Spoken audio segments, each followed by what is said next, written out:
When I think of Black mental wealth, I think of acknowledgement first, like being educated in certain dynamics or people or places of things that uh, have harmed you environmentally, but personally. I think about taking agency over your narrative and the way you choose to share that.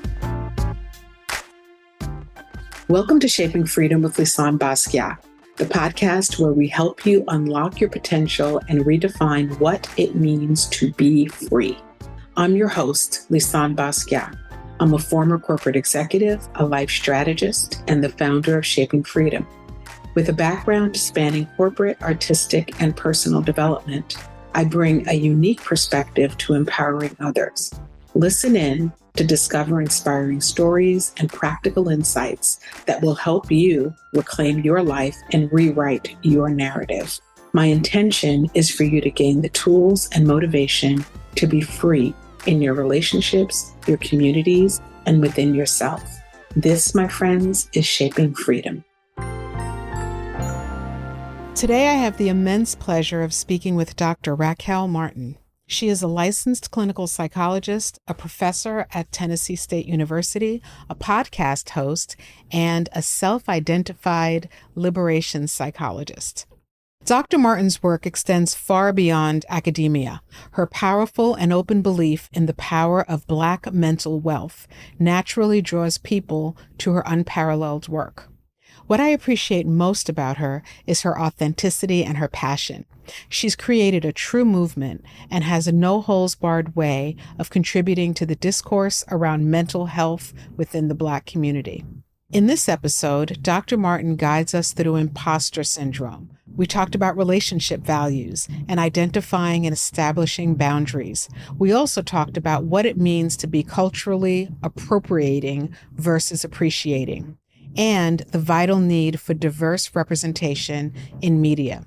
Here's my conversation with Dr. Raquel Martin.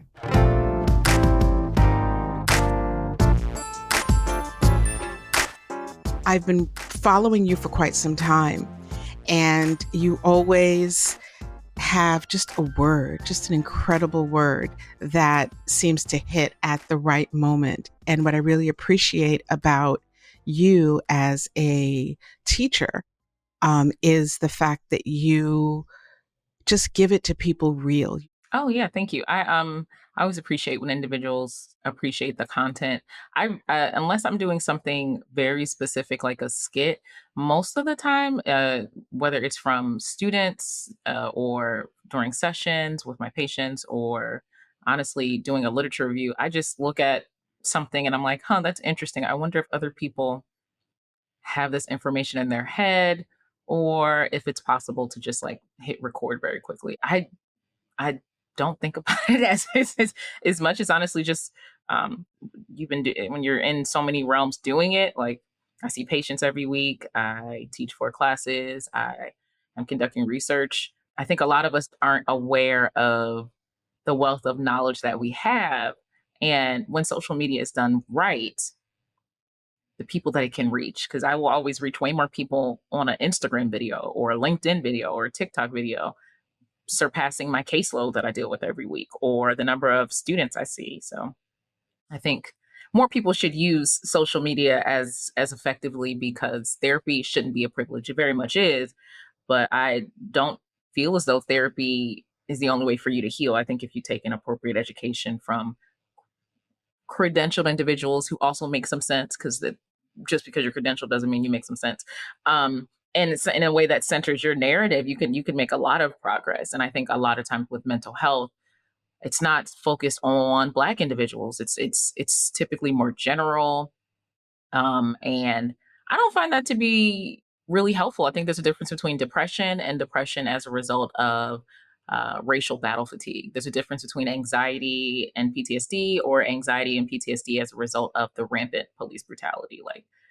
So when people do stuff more general, I'm like, I don't think that's how I would go across that if I was dealing with a Black patient. I actually think I would get more in the weeds about the historical context of what contributes to that and stereotypes, and then we get to the issue. But I find that a lot of times when I'm looking at platforms, it's more general, which I get, because a lot of times individuals want to be applicable to everyone.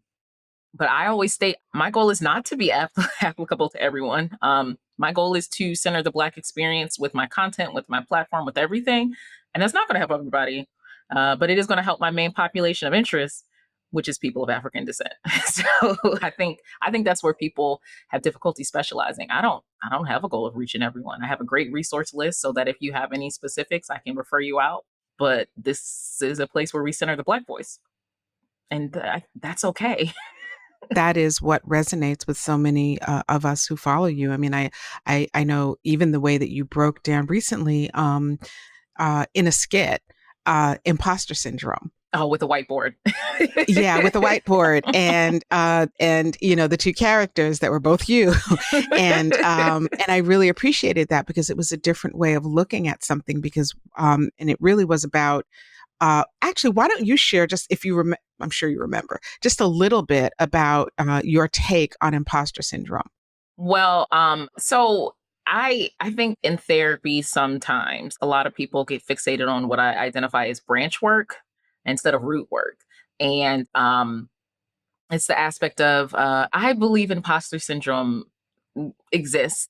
However, I think that a lot of times people are going at it according to branches, and the way that they're working with the patients isn't very helpful.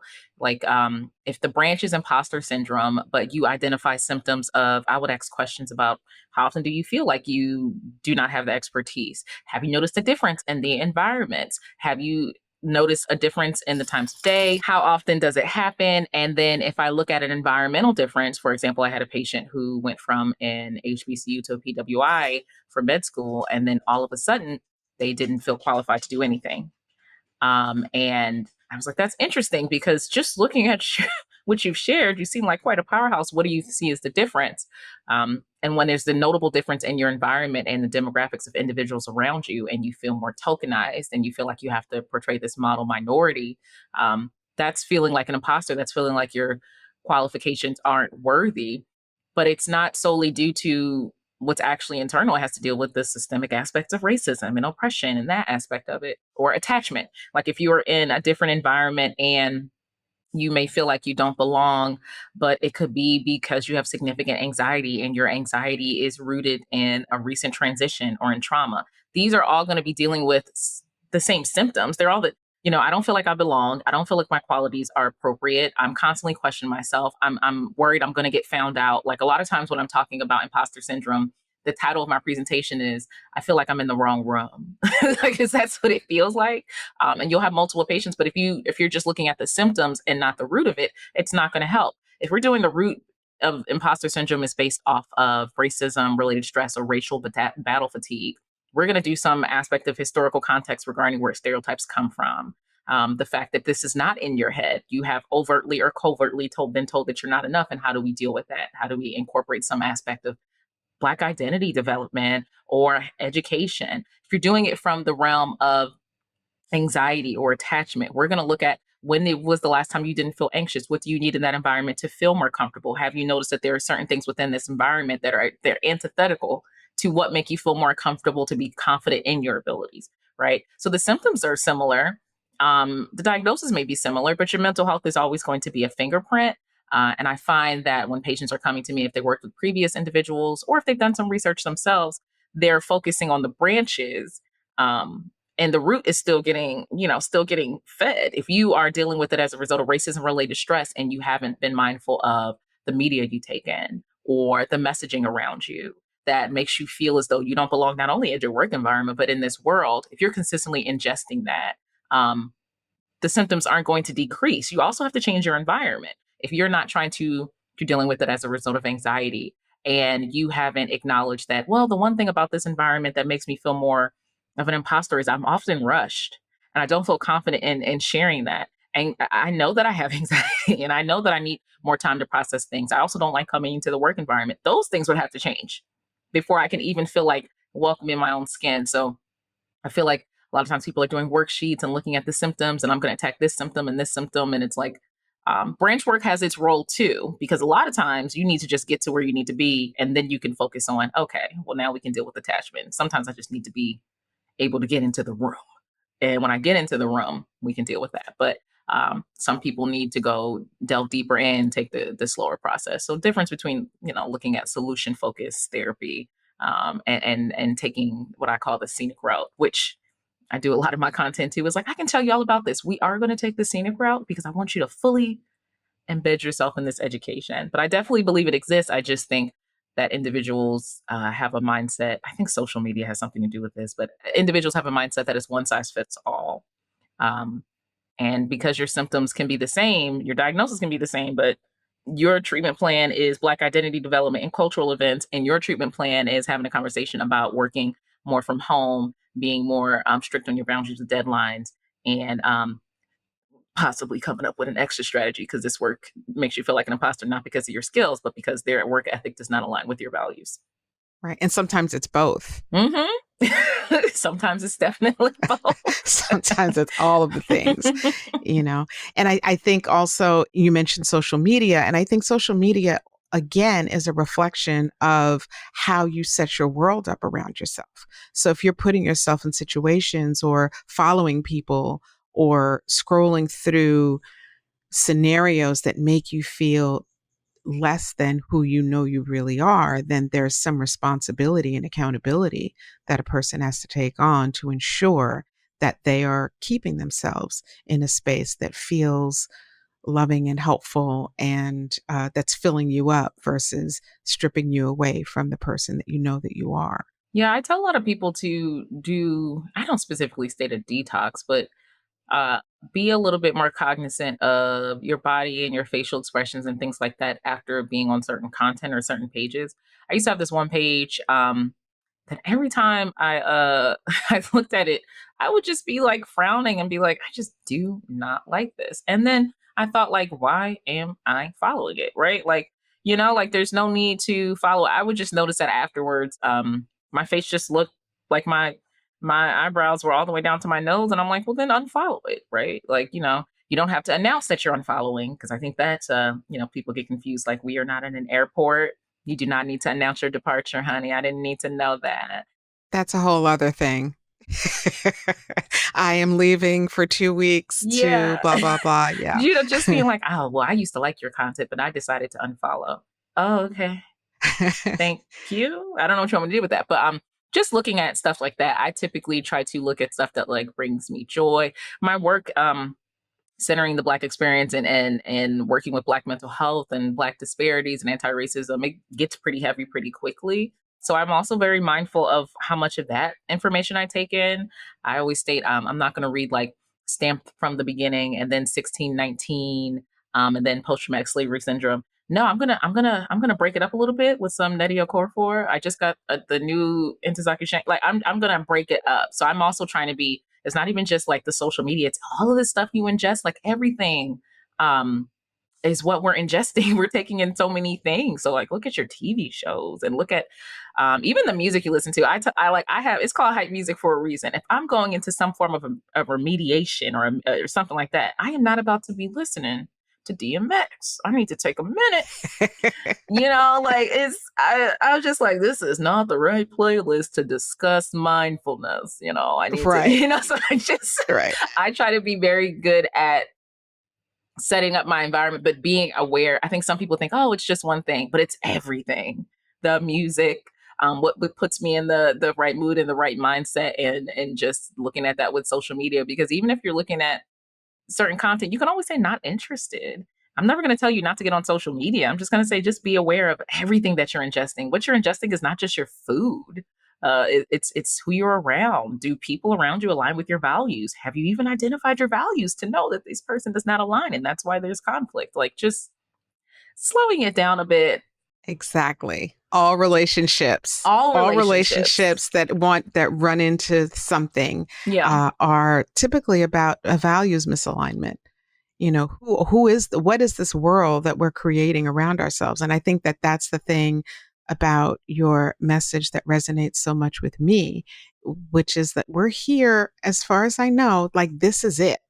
And so what you want during this lifetime, it's up to each one of us to create what we want for our family legacy, what we want for the kind of work we do, the way that we want to feel. Those are things that are within our control.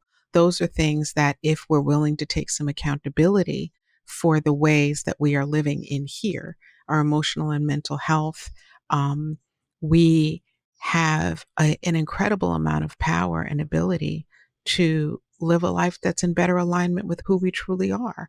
Yeah, I think it's the aspect of identifying values and then also boundaries, right? One of the things is I feel like people identify boundaries incorrectly a lot. Like boundaries guide your behavior and rules guide someone else's. You only have control over you. Mm-hmm. So a lot of times I would see these articles about like what to do when so and so violates your boundaries. And I'm like, well, that's not possible because the only person who can violate your boundaries is you. An appropriate article would be questions to ask yourself when you have violated your boundaries so it doesn't happen again. Because it happens, right? But what got in the way of you violating that boundary? Was it the relationship with the person? It was your mom or your dad, and you don't feel comfortable standing up to that? Was it the fact that you were so exhausted and you wanted the conversation to end, so you just agreed to whatever to get them out of your face? Well, we need to be mindful of how we're feeling in our body before we have these conversations. Was it the fact that you keep moving your boundary back and forth so you don't even know where your boundary is? You know, so I think that's the issue. People will state that like, oh, I'm setting up boundaries and they violated my boundary, but it's like, well, they violated a rule that you set. And I'm not saying that rules don't have their role as well, but if someone violates a rule that you got that you set or they set or that you've agreed upon, they can violate that rule, but your boundary can still stay firm because it's what you set up, right? So I think that's an issue. And then also just the living a value driven life, like identifying what your values are. And I see this come up in relationships a lot because I identify what my values are individually. I also identify what, my husband and I have talked about what our values are as a family. And when it comes out as parenting, one of the exercises I sometimes tell family members to do is like, we'll do a value identification exercise. We'll talk about what's important to you, not as important to you, what you're interested in, what you're not. And then they come up with family values. And if they come up with like a family crest and stuff like that, it's very much like a unifying experience. And if they decide to be like, okay, this is what we're going to identify with, as long as it aligns with your values and it's not incredibly inconvenient, I find that it also makes decision making a lot easier. Like, oh, well, I'm having a disagreement with my son because he said he wanted to dye his hair green, and like that is absurd. And I'm like, okay, well, what does that violate for you or for your family boundary wise? And it's like, well, I just don't like it. And I'm like, oh, okay. Well, that's not really a value, right? Is it incredibly inconvenient? No. I'm like, okay. Are you all right with acknowledging the fact that no, you don't like green hair? And it also doesn't impact you in any specific way other than the fact that you don't want to get looks at church? Well, then I kind of think that the green hair is coming. I think the green hair is going to stay. Like it's just identifying your values and things like that. It's not just about you, it's about the people you keep around you. Because how are you supposed to live to that? And so we're here learning how to dance with other people. And sometimes those other people are your children or your partner or your spouse or your friend or whomever that person is. But we're really here learning how to dance with other people. And fostering that, like toddlers, their value is autonomy. That's why they want to do everything themselves. Their agenda is never going to be the same as yours, getting used to that. And then their value is going to be fun. I think so many people are like, I just love being around children. There's nothing like them. And I'm always just like, yeah, you ever think about when did we stop being like that? Because the thing that we love about being around children so much is just like their freedoms. They haven't learned all of those specific social rules. So if something irritates them, they're like, I don't like that. Even if it's like, I don't like this food that you just made. It is atrocious. They're like, you're like, well, that's rude, but it's the truth. So I don't know what to give me something else. I didn't ask for this, like, I think I'm like, whenever people talk about the things that they really like about children, their joy, their freedom, their reckless abandon. And I'm like, what? Who decided that we had to stop doing this? Like, who decided? I'm like, what if we could love that about ourselves? Exactly. I always find that's what they just have so much joy. And I'm like, yeah, how about we work on getting some more joy for you? Because we should all have joy.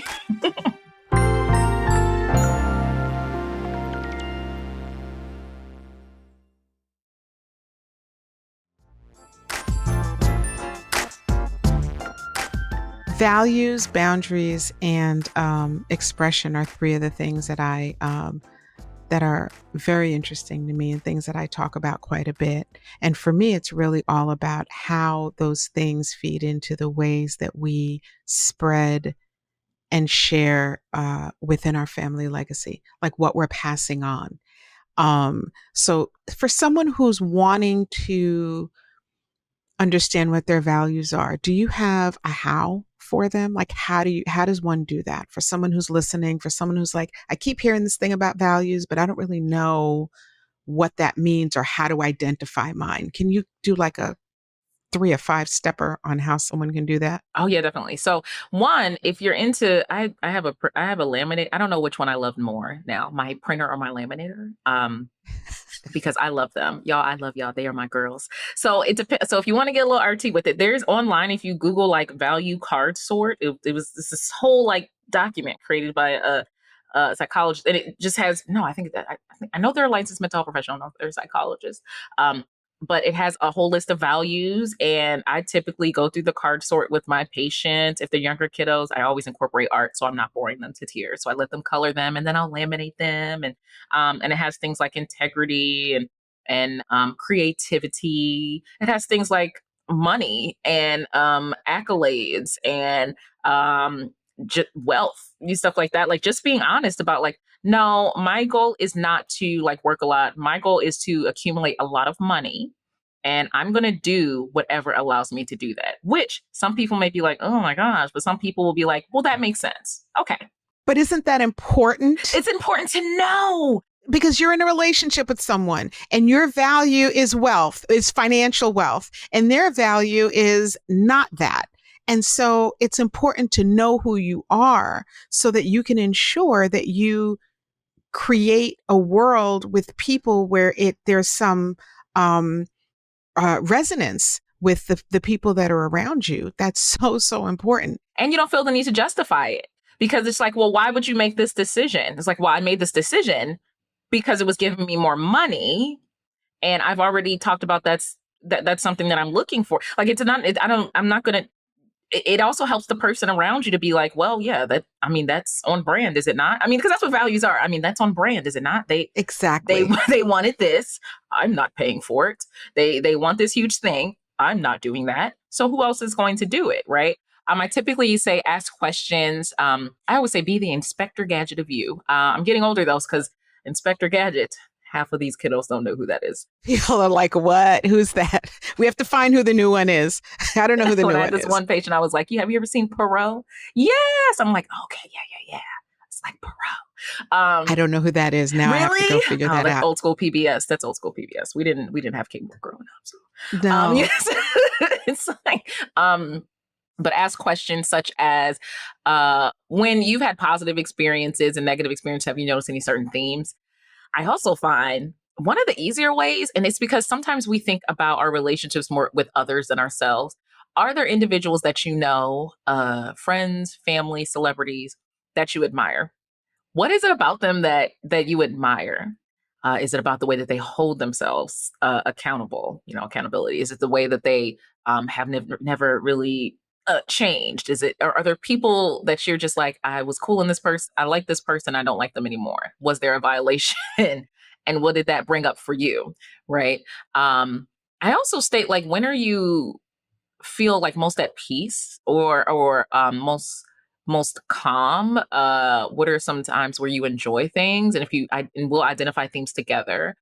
Such as some people feel at most at peace when there's a million people in their house, like music is blaring, kids are running up and down the stairs and stuff like that. And feeling like they are grounded with a lot of people around them. The thing that they may value more than anything, I joke and I say chaos, but also community, baby, and being able to share with others. Other people go on silent retreats and feel more themselves when they are alone and don't have to talk. And they may value that kind of isolation and not being lonely, but being alone at times, right? And then also some people value like specific aesthetic things, which is really good to know in relationships. I've seen individuals value aesthetic more than others, and it's like, well, they dressed like that. I don't care. we're we're going to the movies. I don't care. And that's what the argument was about. And it's just like, well, you have to, I mean, you value one thing, the other person values the other. Is that a joint value? No. Is it enough to break you up? No. Well, suck it up. Let him wear the sweats. Let her wear the sweats. Cause it's not always, it's not always the woman being like, dress up. It's something like, well, we were going out to see my friends. I just wanted a little razzle dazzle, stuff like, so I ask questions such as that and encourage, just taking time to reflect. This is why therapy can very, very much be helpful. I think we all deserve therapy. There are so many individuals who throw out therapy like a weapon, but we deserve therapy. We deserve someone being on your team to help you slow down, because these are exercises that very much require you to slow down, like sit and think about it. And no, don't see this as like I'm wasting time. While I'm thinking about this, I could have thrown something in the laundry. No, I want you to just sit with this and think about, when's the last time you experienced rest or joy? I think sometimes it can be scary for individuals because one of my typical questions I ask individuals when it comes to identifying values together, if we're working collaboratively, they're like, who are you? Tell me about yourself. And if I notice that they only use words that connect them to others, like, oh, I'm a wife and I'm a mother and I'm an excellent employee and stuff like that. And I'm like, okay, well, you've told me all about how you are when it comes to relationships with others. And I think that's amazing. Relationships are clearly important for you. Can you tell me more about like who you are? Like, what do you like to do when you have 10 minutes of peace or joy? And it could be scary identifying the fact that you haven't thought in a while, you haven't had the ability to think about how you have evolved over years, things that you used to enjoy that you don't enjoy anymore, or new things that you want to take on, or even thinking about the fact that you don't know because you have so many people pulling at you at every single second of the day. You never have time to see if you even like reading anymore, or if you prefer audibles, or if your taste in food or clothes or anything has changed because someone always needs you. And I think that freaks a lot of people out because it's just like, I don't know myself. And then I'm just like, most of us don't. There's so much stuff people want from us. There's nothing wrong. Let's figure it out. Like, let's think about like 10 minutes. Let's think about hobbies, and not hobbies that you have to monetize, not hobbies that you feel as though, you have to get something out of, just to be like, oh, I've always wanted to try it. Cool. Homework. That's your homework. That's it. There's always this pressure, especially with Black people who, rest is never a thing, feeling like I can do this and then maybe I can sell it. No, it's kind of the impact of being a child and only being praised off of the end result and not the effort that was put in. Like, oh, you got an A on that. That was fantastic. Instead of, oh, I saw how hard you were working. I see that you improved. You got some more questions, right? Because I'm not gonna, I'm not about to tell you you're perfect at everything. You're not gonna be good at everything. But should that take away the joy out of it? I love bowling. My bowling ball in the gutter, best friends the whole game. I'm terrible at it. I don't think anyone could be worse at bowling than me. My son hits more pins than me, honey. And I still have a great time. What if I just stop bowling because I'm not going to be good at it? Right? What if I was brought up in, it's the journey. My mom always said, like, I'm not, get an A, get a B, try your best. And if we did, pour on something, she said, was that your best? Was the C your best? And I'd be like, it was. That was a hard C. Okay. But then she's like, was that C your best? And I'm like, it was not. There was a party I wanted to go to and I just knocked this out, right? It's about just trying your best and also acknowledging that your best doesn't always have to be 100% or 110%. Yeah. Because if I have 100%, even if I barely have 100, if I have 80, do you think I'm giving all 80 to you? No. I'm going to give you 50 and that's my best. I'm going to save some reserve for me. And it comes up with parenting too, because for the longest after having my second, I would just have issues with maintaining my boundaries. I just kept moving them back. And the issue was children are going to take, they're designed to take, it's developmentally appropriate. How else are they going to survive? But it's up to me to decide what I'm offering. And I would offer so much and they'd be surprised when they walked away with handfuls of my energy when I gave it to them. It just being like, I have to stop putting all this on the plate. This is what the issue is. Like, children are designed to take. They're supposed to. But I needed to realize that I kept pushing my boundaries like back. They were just very malleable. And I would just be like, oh, I know I said I didn't want to do this, but they whined, so I'm going to do it. Oh, okay. That sounds absurd. So you're going to be upset when you violate your own boundaries and say you could have just said they whined. So I decided to go upstairs so I couldn't hear it. Yeah. Shut the door. Turn on the machine because they were tripping.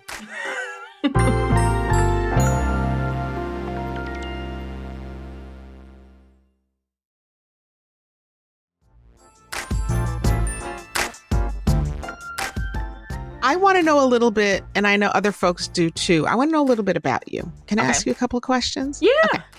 I want to know how, so you have a very specific thing that you're doing, a very specific type of work that you're doing. You have a very specific demographic.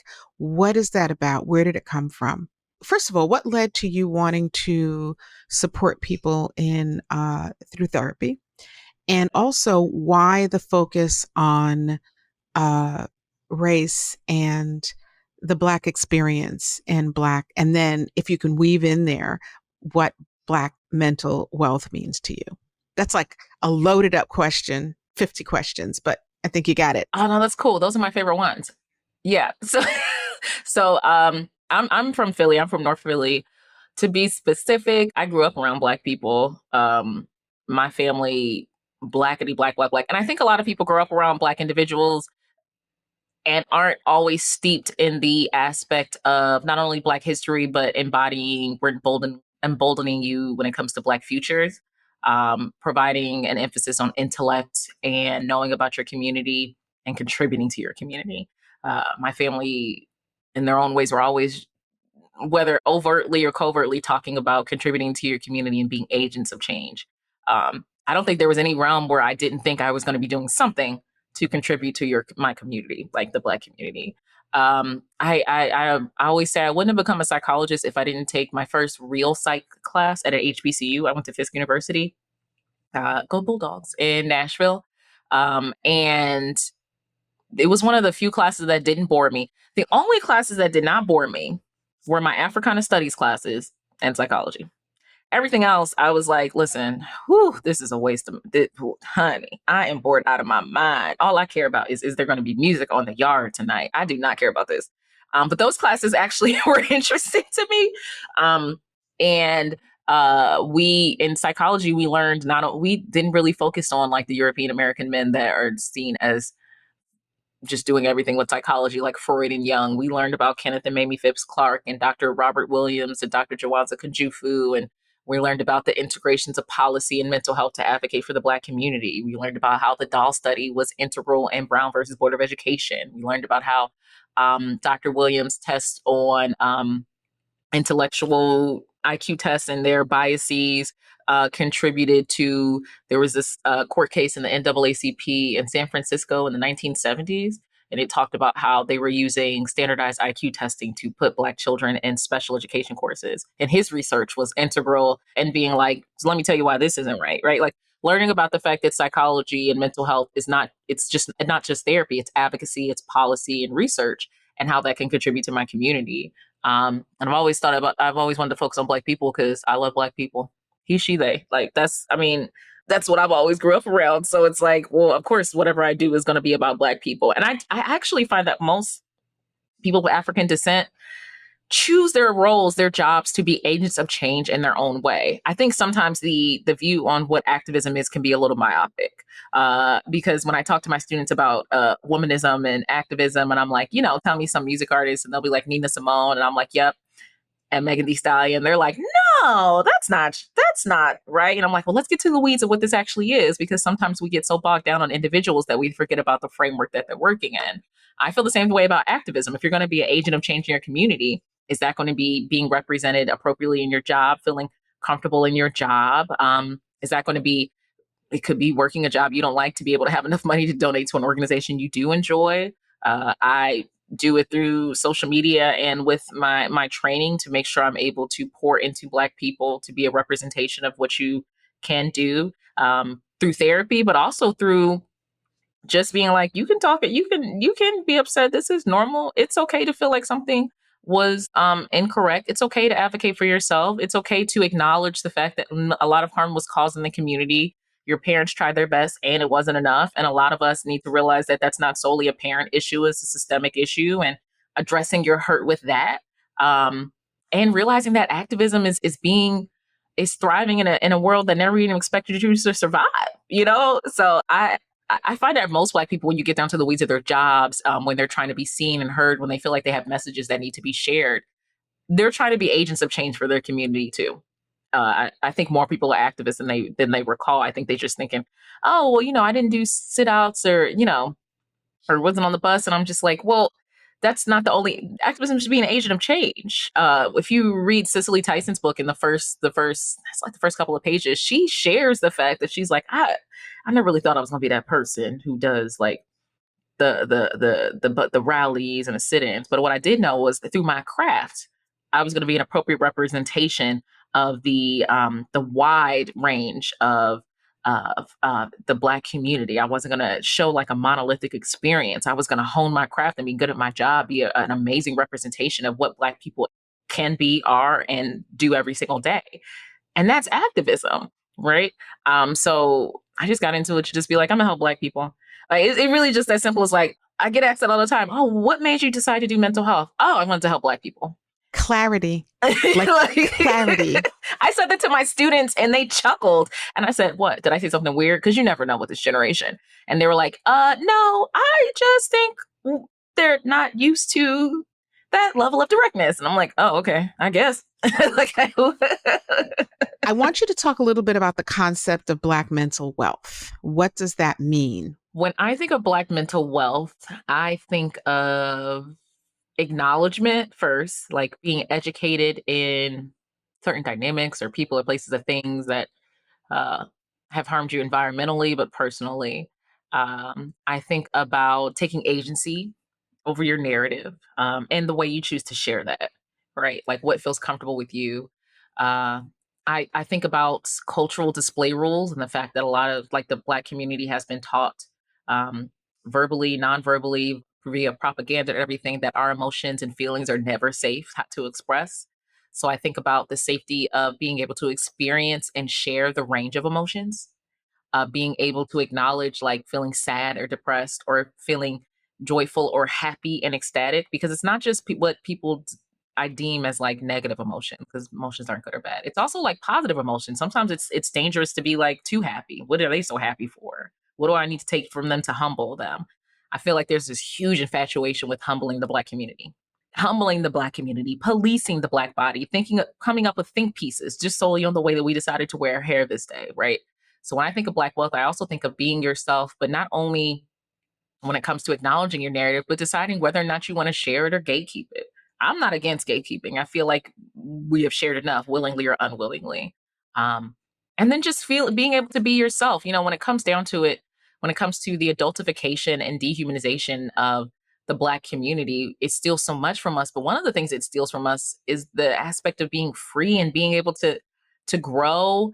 You're telling younger kids get seen as adults way younger. So that whole joy that we talked about initially about being children, about being able to express themselves and fall in their behind and not let it be the last time they fall in their behind, that is stolen from the Black community all the time. When people discuss the disparity and the differences in comparison, because one thing I always do is I'm not over here to talk about Black people in comparison to European Americans. I'm here to give full salience to the Black narrative. That's it. But when people compare, like, oh, Black community is less open with feelings or emotions, less likely to go outside, less likely to do all these tasks. And I'm like, well, if I were in a community where I was always told that my voice was important, if I was in a community where I was always told that someone cared about what I had to say, if I was in a community where I was always told that where anywhere that I went, people are meant to protect me, why would I not feel free?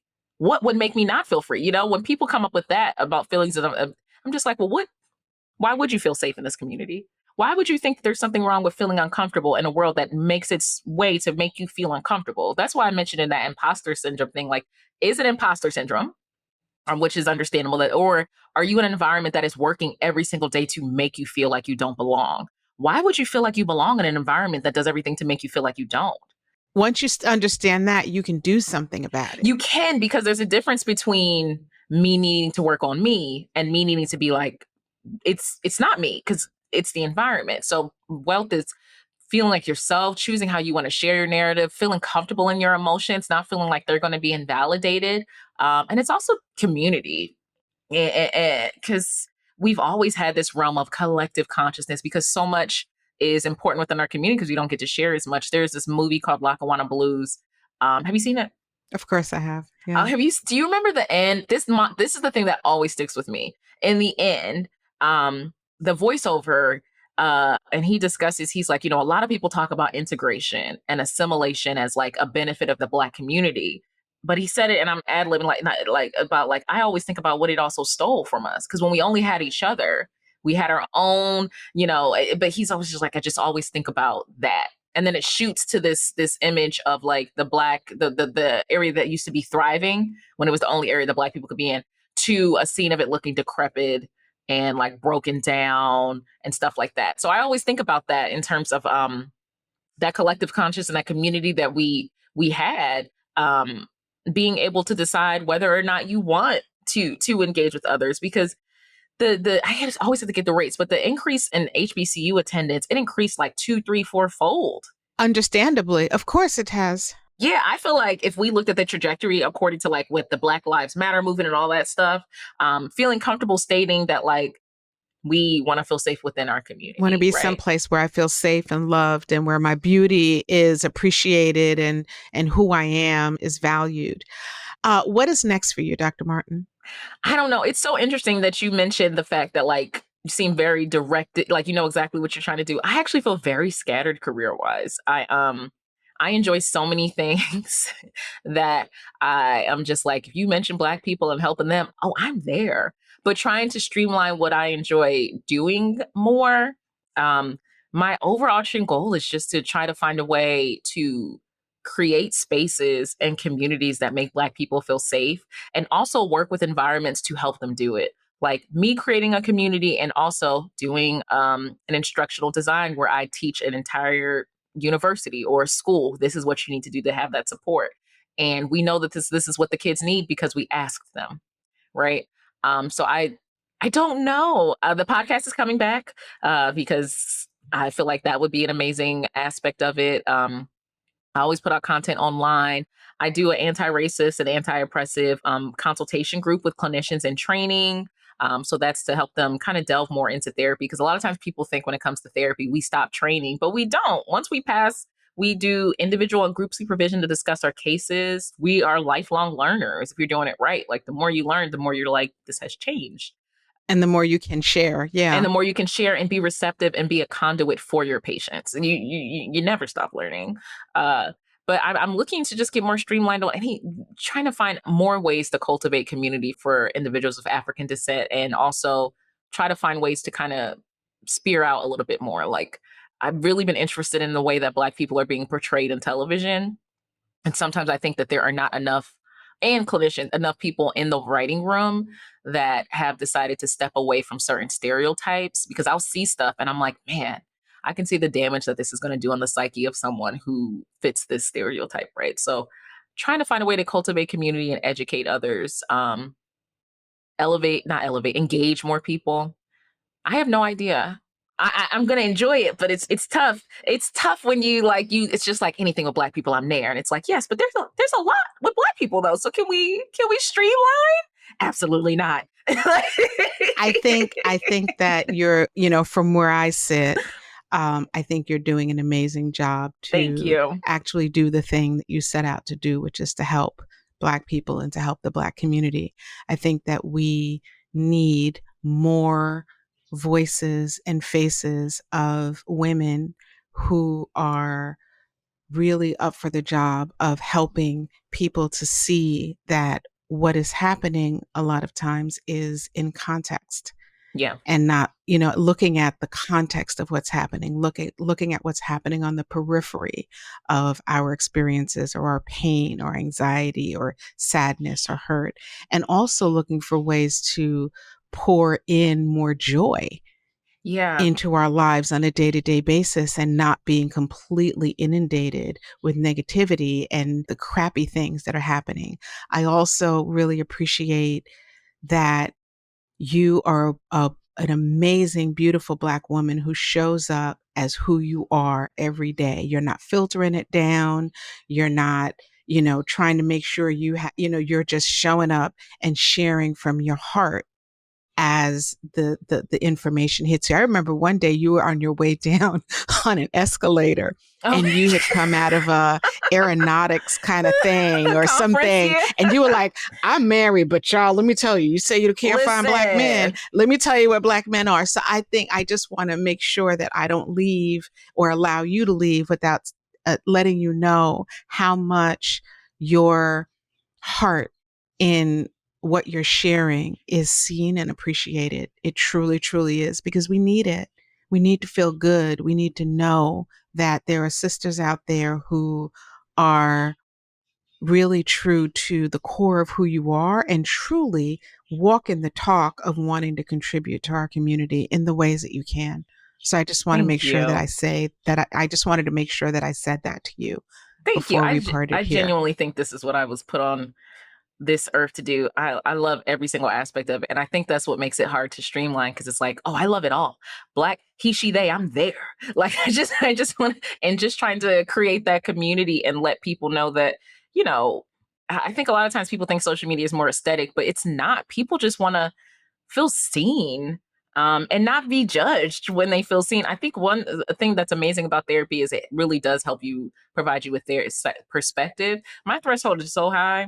It would just be like, you could say that you burnt some toast, or you could say that you like intricacies of trauma. And I'm just like, okay, so let's expand upon that. But I think a lot of people aren't getting that, especially Black people, and just feeling seen in that, and being shown that like you can focus on you can express your emotions, and you don't have to look perfect while doing it.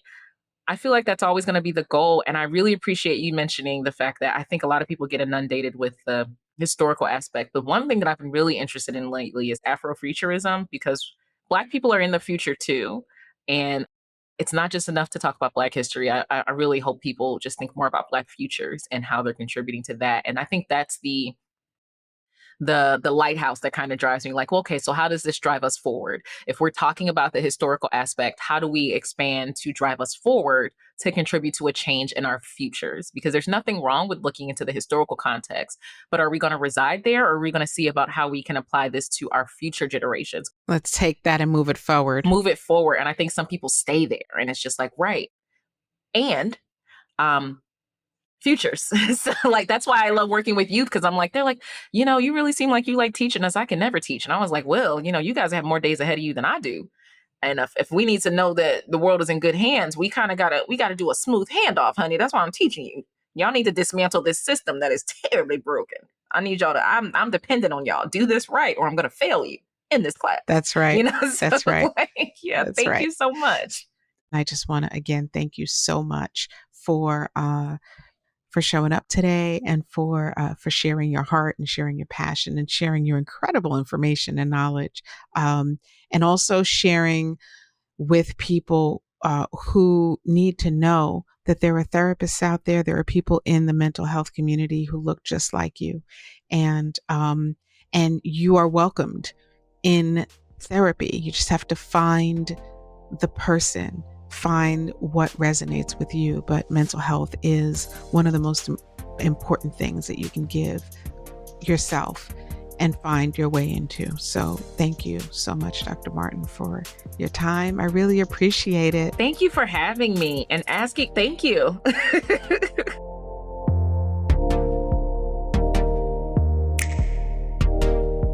Thank you, Dr. Raquel Martin. I loved that you shared your thoughts on the concept of Black mental wealth, and also appreciated you unpacking the importance of identifying our personal values and understanding their impact on our life decisions. This was an important conversation. And thank you for listening to the Shaping Freedom with Lisanne Basquiat podcast. I'm Lisanne Basquiat, and I'm so grateful that you're here.